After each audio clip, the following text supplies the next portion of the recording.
Hello friends. Covid के बाद जो लोग एडमिट हुए थे हॉस्पिटल में, तो उनमें स्टेरॉयड का हेवी डोज दिया गया था। उस कारण अभी एक बीमारी है एवीएन करके, वो बहुत कॉमन पेशेंट में देखने को मिल रही है। तो बहुत सारे पेशेंट आते हैं क्लिनिक में कि खूबे में बहुत दिक्कत हो रही है, चलने में दिक्कत हो रही है, अकड़न आ जाती है, बाइक पे पैर डालो तो वो डाल नहीं सकते, दुखता है बहुत, हिप जॉइंट बहुत पेन करता है।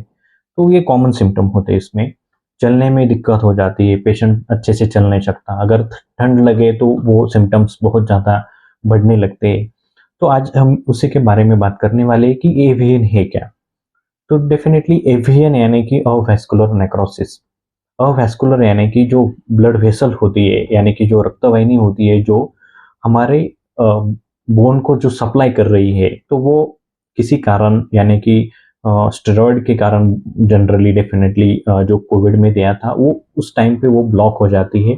और उसके कारण जो आगे का जो ब्लड सप्लाई होता है, रक्त सप्लाई होता है, तो वो प्रॉपर तरीके से नहीं होता। तो इसलिए जो खूबे का जो हड्डी होती है, ये फीमर यानी कि हिप जॉइंट में जो हड्डी होती है, उसका जो बॉल होता है, ऊपर वाला हिस्सा पैर में, पैर के हड्डी का, तो उसको ब्लड सप्लाई बंद होने के कारण वो डिजेनरेट होना चालू हो जाता है, झिझ चालू हो जाती है उसकी। उसको हम बोन का गिरना भी हम बोल सकते हो।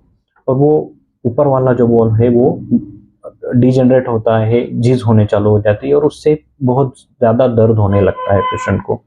कई बार ये दोनों जनरली वो दोनों भी साइड का होता है वेस्कुलर नेक्रोसिस।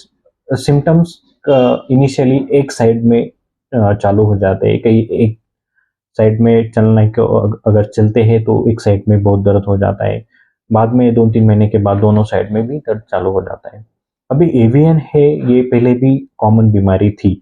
जो लोग हेवी ड्रिंकिंग करते थे, जो जिसका कोई बड़ा एक्सीडेंट हो गया हो, उसमें हिप को बहुत बड़ा इंजरी हो गई हो, उसको डिसलोकेट हो गया हो, तो उन लोगों में एवीएन का प्रॉब्लम पहले भी था।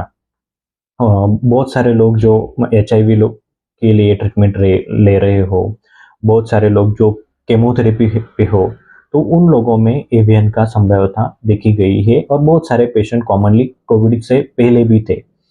बाद में बहुत सारे जो लोग हैं जो जिम में वर्क करते हैं, वर्कआउट करते हैं, मसल्स को डेवलप करने के लिए वो जो लोग जो स्टेरॉयड का इस्तेमाल करते हैं, उन लोगों में भी एवीएन का जो बीमारी थी वो देखने को मिलती थी पहले भी।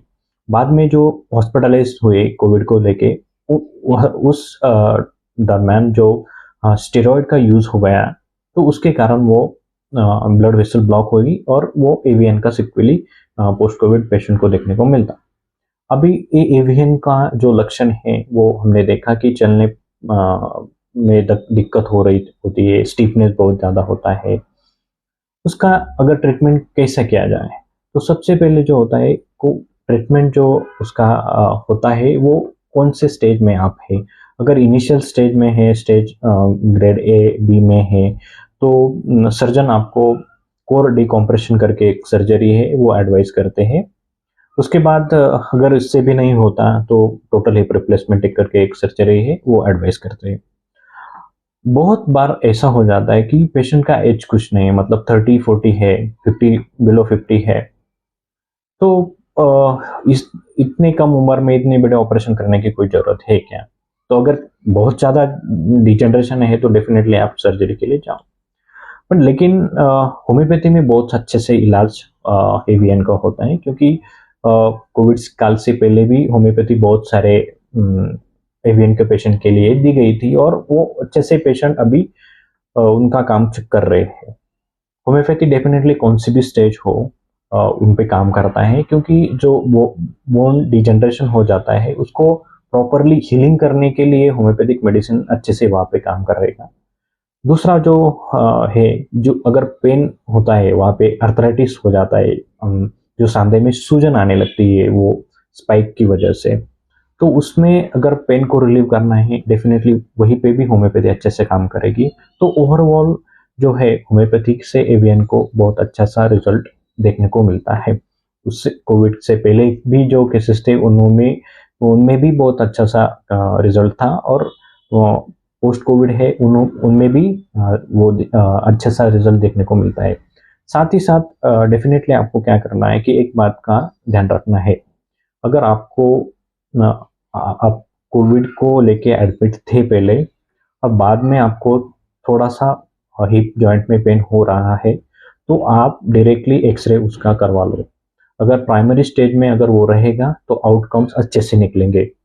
डेफिनेटली अगर आपका वेट ज़्यादा है तो वेट डेफिनेटली कम करो, क्योंकि वो हिप है वो वेट बेयरिंग जॉइंट है। आप जितना वेट कम रखेंगे उतने डिजेनरेशन कम होगा। डिजेनरेशन कम होने के अगर डिजेनरेशन कम होगा तो आपको जो दिक्कत होती है, पेन होता है, वो डिजेनरेशन बहुत ज़्यादा चालू हो जाता है तो वो कम हो जाएगा। तो उसके साथ आप अगर फिजियोथेरेपी भी करते हैं, एक्सरसाइज प्रॉपरली करते हैं, तो डरने की कोई बात नहीं है, वो प्रॉपर अच्छे से हील हो जाता है। बहुत सारे लोगों में ऐसा देखा गया जाता है कि अभी होम्योपैथी से बहुत अच्छे से रिजल्ट आते हैं और वो नॉर्मल अपना लाइफ ये कर सकते हैं, डेली एक्टिविटीज और जो काम है वो अच्छे तरीके से कर सकते हैं। तो I think this video is helpful for you, so thank you so much.